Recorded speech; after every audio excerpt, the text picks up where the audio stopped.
కంపెనీపై 9,000 కోట్ల పైచిలుకు జరిమానా. మీరు విన్నది నిజమే. 1-2 కోట్లు కాదు, ఏకంగా 9,244 కోట్ల రూపాయల ఫైన్ విధించింది డచ్ డేటా ప్రొటెక్షన్ అథారిటీ. మరి ఇంత పెద్ద మొత్తంలో జరిమానాకు కారణం ఏంటంటే, ఎటువంటి సమాచారం లేకుండా ఉబర్ డ్రైవర్ అకౌంట్లను రోబోటిక్ ఫైరింగ్ ద్వారా సస్పెండ్ చేయడమేనట. ఎటువంటి హ్యూమన్ రివ్యూ లేకుండా కేవలం ఆటోమేటెడ్ సిస్టమ్ కంప్యూటర్ అల్గరిథమ్స్ ద్వారా ఉబర్ డ్రైవర్ల ఖాతాలను సస్పెండ్ చేసిందంటూ బ్రిటన్, పోర్చుగల్ కు చెందిన ఉబర్ డ్రైవర్లు న్యాయ పోరాటానికి దిగారు.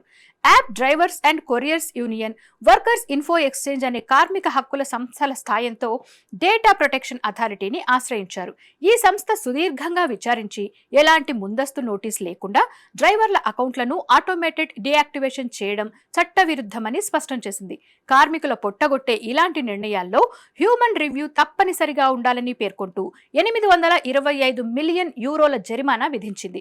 ఈ మొత్తం మన భారత కరెన్సీలో సుమారు 9,224 కోట్ల రూపాయలుంటుంది. అయితే ఈ జరిమానాపై ఉబర్ తీవ్ర అభ్యంతరం వ్యక్తం చేసింది. తాము కేవలం కంప్యూటర్ రివ్యూ ద్వారా శాశ్వతంగా డ్రైవర్లను పని నుంచి తప్పించలేదని, కేవలం టెంపరరీ సస్పెన్షనే చేశామని వాదిస్తోంది. ఈ జరిమానా చాలా ఎక్కువని, దీనిపై కోర్టులో అప్పీలు చేయనున్నట్లు ఉబర్ ప్రకటించింది.